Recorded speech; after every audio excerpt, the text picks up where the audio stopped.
Hey guys, so today's video is going to be on my Ender 3 V2.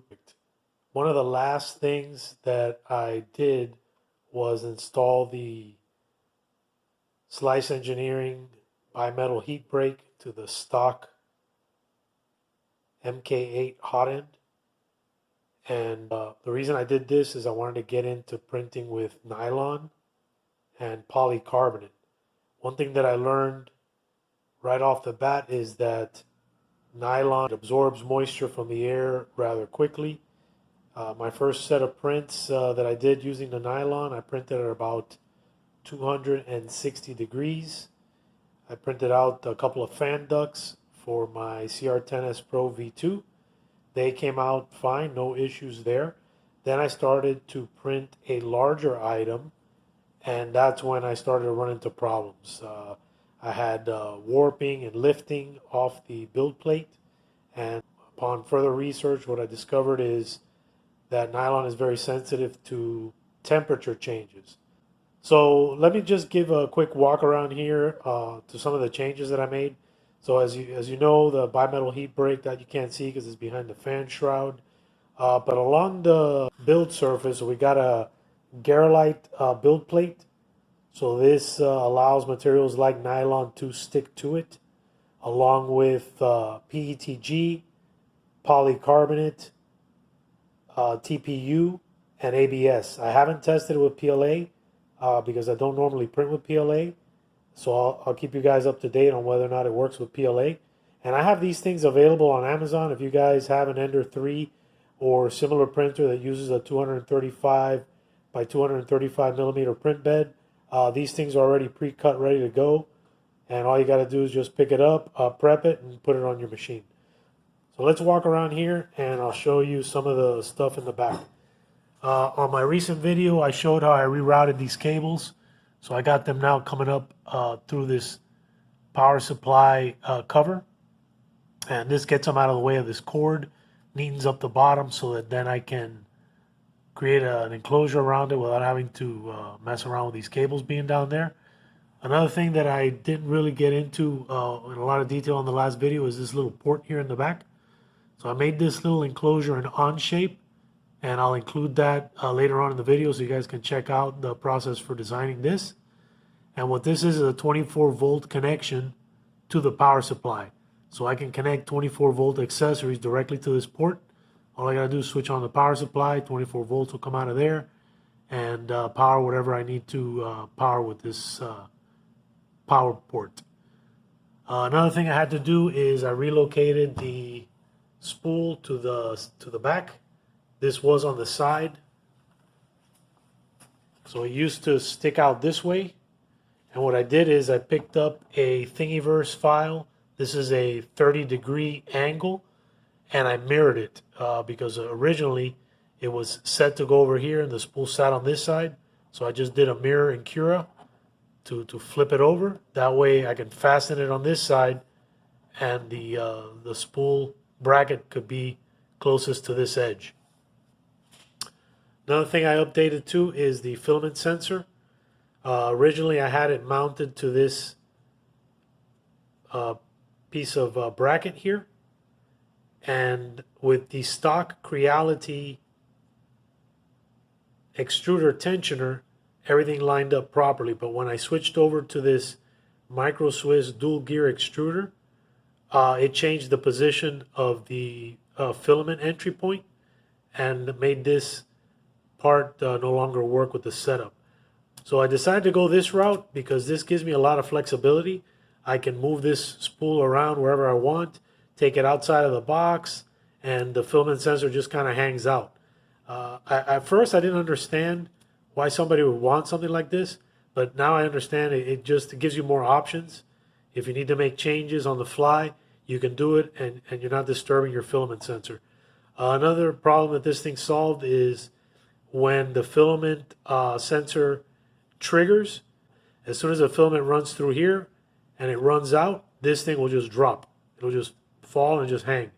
And it takes it out of the way. That way the extruder can back out the filament and not have anything in the way. So this works out really well. Another thing too is it made it more compact. That way when I build an enclosure around this, I'm not having to deal with such a big box because the spool is hanging over here to the side. Another benefit of putting the spool back here or off to the side, if you decide to have it that way, is it reduces the vibration on the top of the Z-axis support. So before, as it's pulling the filament down, the spool is wiggling around up here, and it introduces vibrations into the print. After doing this change, I haven't had that problem anymore. So if you guys notice up here, I also added a couple brackets for a light. I'll show you guys that in a later video. But let me show you the filament dryer that I put together. So this is based off of other videos on YouTube. I saw there was a guy that showed that he made one using a cardboard box. He lined his cardboard box with aluminum foil and set his print bed to 70 degrees, and he was using it to dry his nylon. And I thought, wow, what a great idea. However, I didn't like the look of the cardboard box, and he didn't have any way to monitor the humidity or the temperature inside of his enclosure other than some desiccant that he had, color changing desiccant that he used to indicate whether or not the moisture had been removed from the air. So I decided to go this route. I had been thinking about it for several weeks, didn't know exactly how to implement it, but it finally came to me. I was able to design the parts necessary to make this happen. And total cost on this, aside from the cost of the filament, would be this humidity and temperature sensor. So this thing I picked up on Amazon. It had a boatload of positive reviews and relatively inexpensive, about 13 bucks. And that's including shipping and everything. And I was pleasantly surprised when I opened it up to see that it had this cover on it. So the nice thing about this cover is that I was able to unscrew this cover from it, and I used this to create this 3D printed version of it. And at first I didn't know how I was going to be able to use this. I was thinking I was going to have to put it inside the enclosure and then lift it up and look to see what the humidity and the temperature was. That just didn't make any sense. I'm trying to keep moisture and humidity out.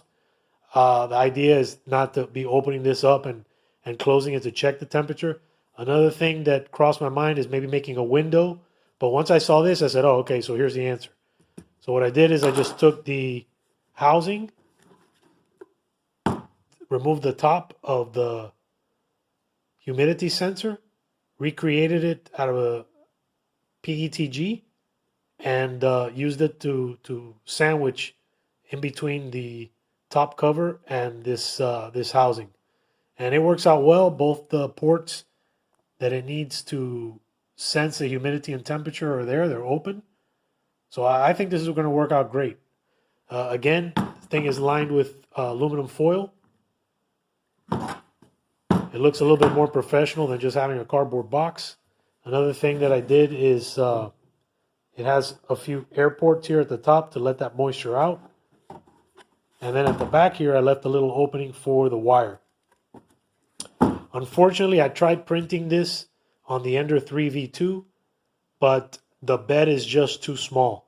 There was no way for me to print this and have the spool fit inside this enclosure. So I had to print this on my CR10S Pro V2, and that's the only reason that I was able to get away with such a big print.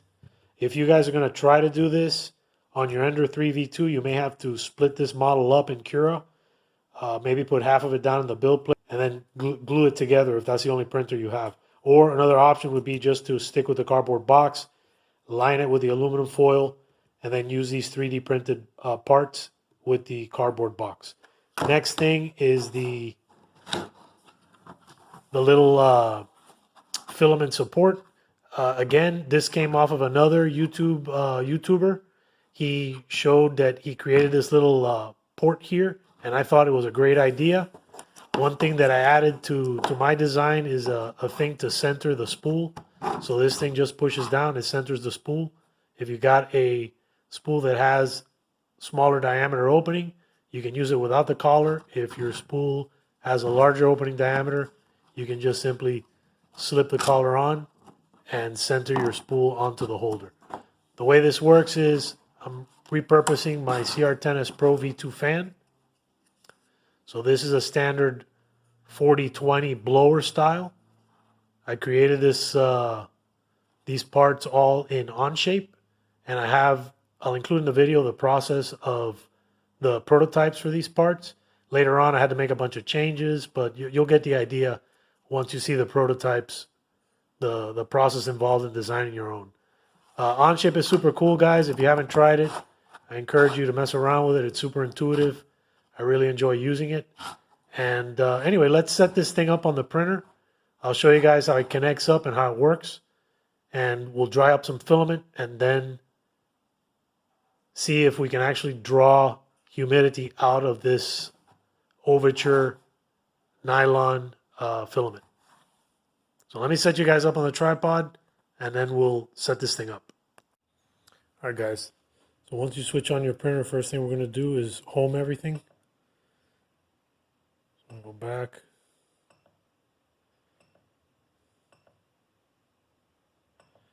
Home all.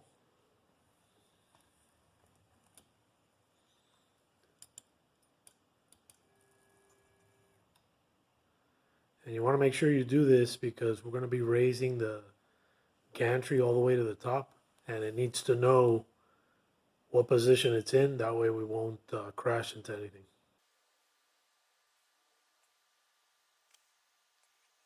Hey guys, if you're new to the channel, consider subscribing, turn on your notification bell, share this video if you found value, and give it a like. If you have any questions, make sure to leave some comments. I do my best to respond to you guys as soon as I see them. So now let's get on with the rest of the video. Now that it's all homed, we're going to move our Z, and we're going to put it pretty high. I'm going to try 210 millimeters first and see if we have enough clearance.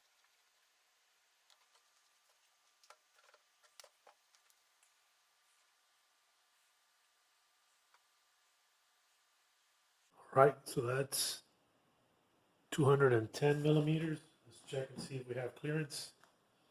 Yeah, I think we're good. So I'm gonna pull the bed forward. So I'm gonna come over here to my Y. I'm gonna bring it all the way forward.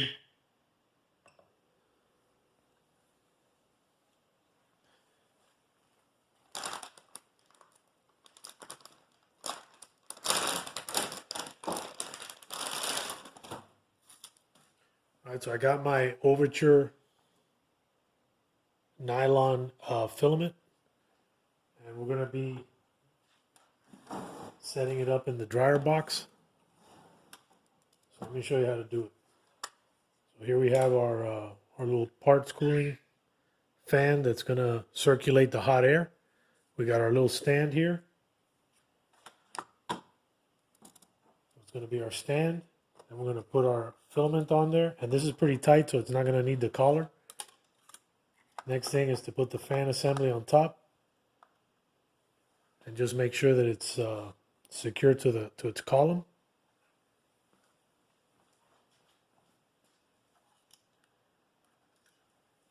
And lastly, we're going to place the cover on top. So let's just put it on top here. There's a little spot in the back for the wire. I'm going to go ahead and move the wire over to that position. Make sure that it's all the edges are on the bed. That way we don't have any leaks.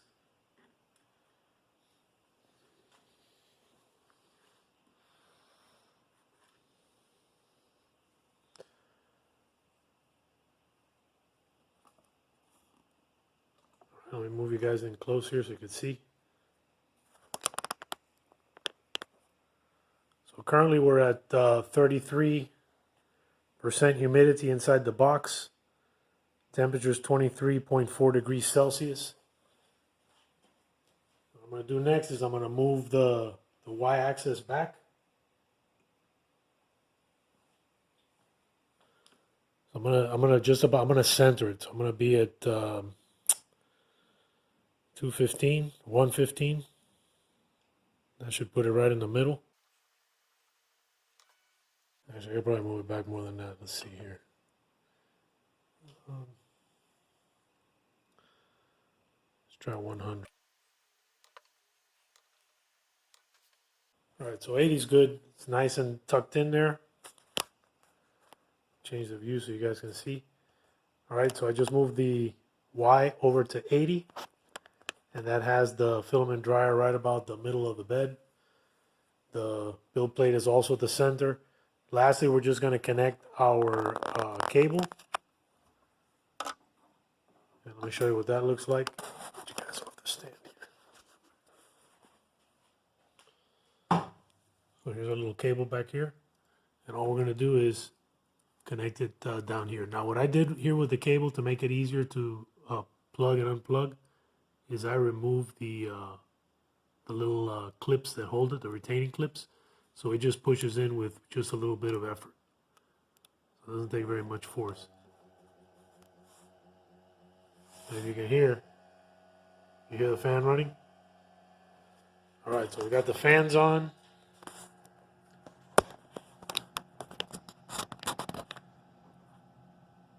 What I'm going to do now is I'm going to heat up the bed. I'm going to run it at 70 since it's nylon.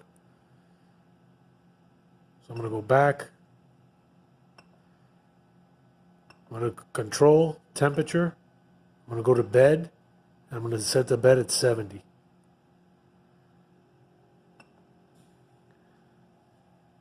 And then we're just going to let it run. We'll let it run and see how it does. Open up Onshape, create your file name, change your units over to millimeters.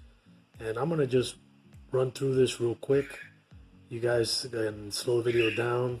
That way you can see the different tools that I'm using. But most of my drawings just start off real simple shapes. So I try to visualize in my mind what I want the thing to look like and then create a shape that's closest to that final object that I'm imagining.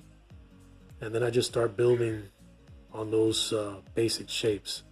So in this case, I started with a 10-sided hexagon. And what I'm doing now is creating arcs around these edges. That way the 3D printer can print it all as one piece without any supports. And I try to keep in mind the limitations of the printer as I'm designing parts and make them in such a way that I can print without supports. Sometimes you just can't avoid the supports, but I try to make the supports as a last resort solution. And in this case, shaping it this way allowed me to print this without any supports on the bottom portion. I did need supports for this top cap that I'm designing now, but that was couldn't have been avoided because of the way it fastens to the lower portion. Anyhow, I'll stop talking. I'll let some music run in the background.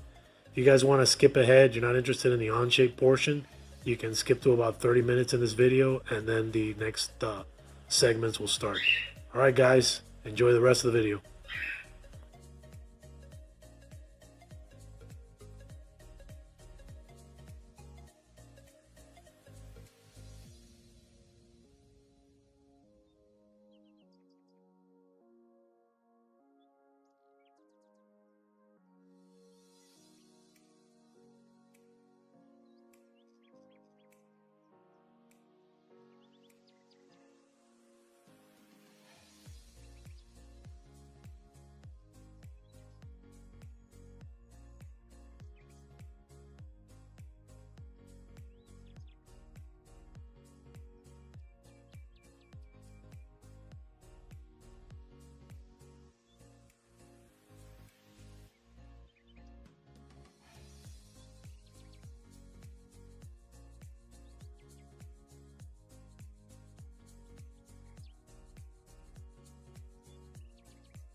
line the inside of it with some aluminum foil. I found it easiest to just cut out a piece and then fold it in half.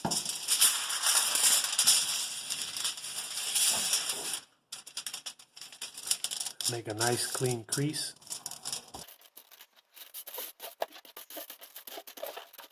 And what I'm going to do next is take my cover and just measure out more or less a line.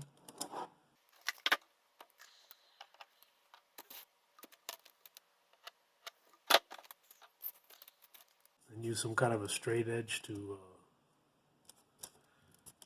mark your whole piece. And then I'm going to use a pair of scissors just to cut it out. And the scissors have to be sharp, otherwise it'll just tear the aluminum foil.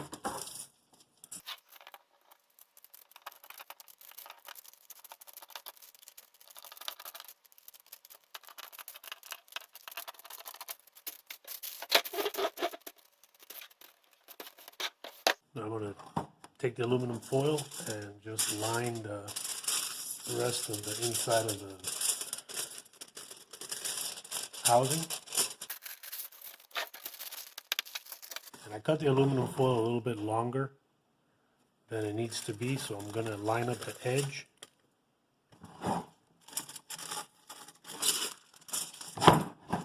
Before I do that, I'm going to tape down the inside of this edge that I missed.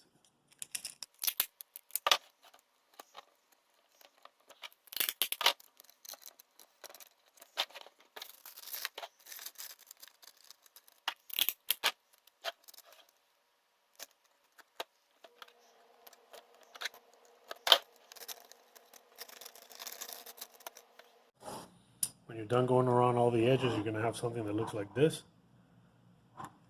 And then just tape up the seams. And then lastly, we're going to cut a piece for the bottom. And we're going to get another sheet of foil. And then we're going to fold it.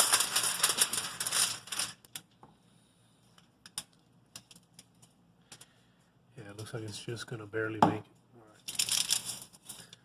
So in my case, I could fold it completely in half. It'll work.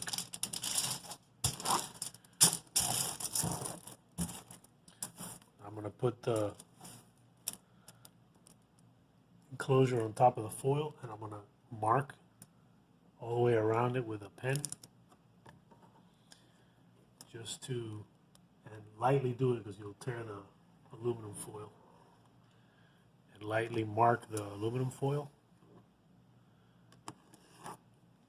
And use the scissors to cut it out.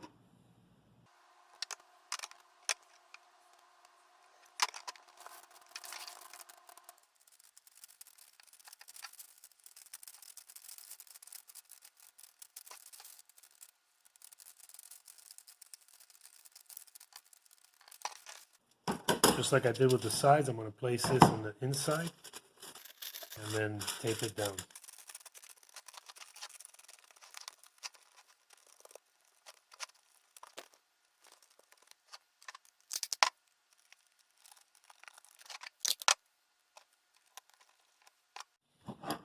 Once you're done, it should look like this.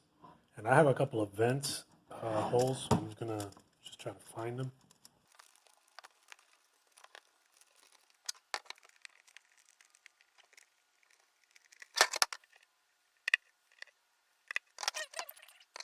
So I got 3. And then I got to figure out something to do with this edge here. I also have a little notch here. You can barely see. And this is for the cable to go through. So let me figure out what I can do to clean up this edge a little bit, and then we'll try it out. All right, so what I found that works really well is this wire loom tape that I had picked up. So this is like a cloth tape. So I'm just going to go all the way around the edge here, line it up, and just make it look neat. That way this tape will hold down the clear packaging tape that's just going over the edge.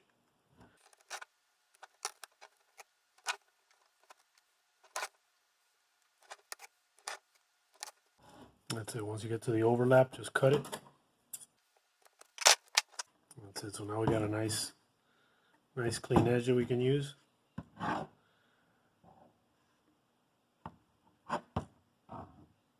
Let's go assemble it and see what it looks like. So this is what I did. I ordered this ThermPro from Amazon, and I wasn't sure how I was going to use this, but I needed a way to monitor the humidity and the temperature inside of the filament dryer. What was cool is that when I got it, I noticed that this thing, it was kind of two pieces of plastic that were screwed together.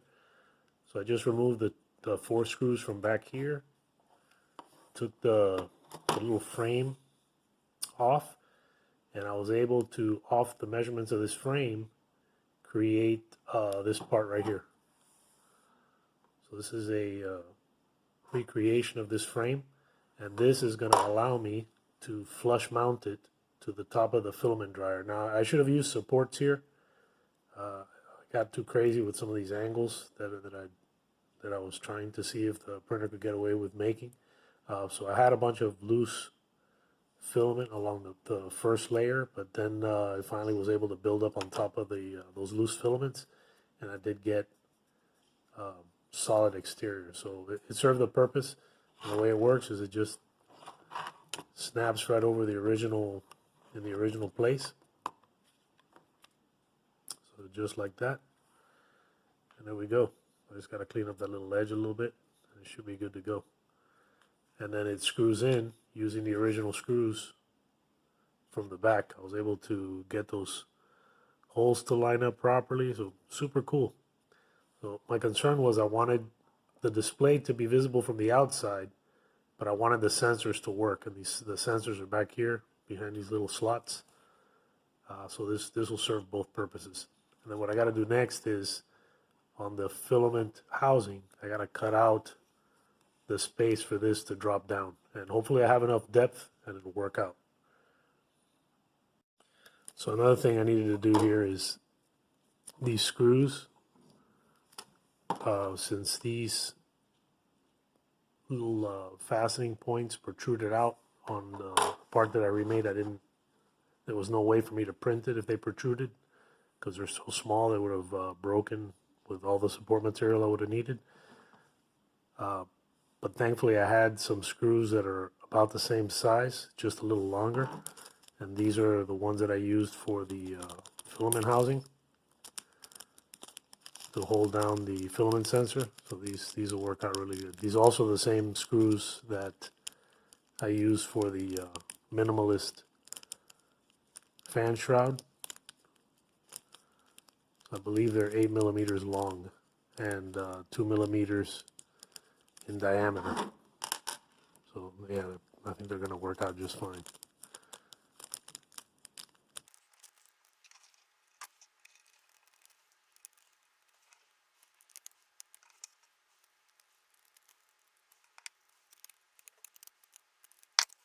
So there you go.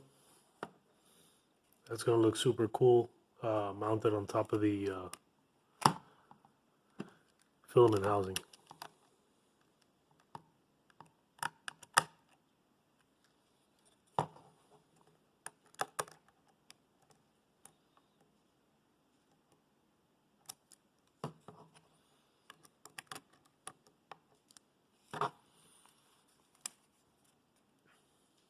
Nice.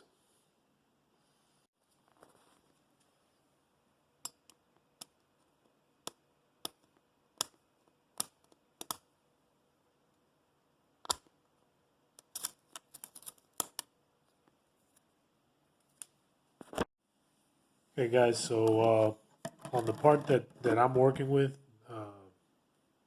my housing, I didn't incorporate the cutout for the temperature probe, temperature sensor.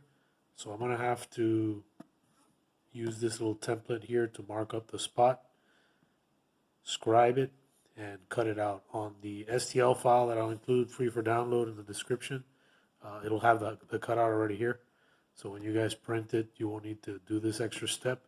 I just came up with this this idea of mounting the sensor like this after I had already printed this. All right, let me knock this out, and then we'll go on to the next step. Okay, so here's the hole. And so now this thing just drops right in there. And then what I'm going to do is I'm going to use this part on the bottom. I'm just going to run the screws through here, through the plastic, and sandwich the housing in between these two parts. So let me do that real quick. Alright guys, so here's how it turned out. Show it to you on the underside. So now the sensors are exposed to the inside of the space. The foil that lines this is going to help to absorb some of that heat that's being circulated around by the fan and more evenly distributed. And I'll link the videos where I got some of these ideas from so that you guys can check out the original creator's channel. I thought it was awesome, and we're going to be testing it here shortly.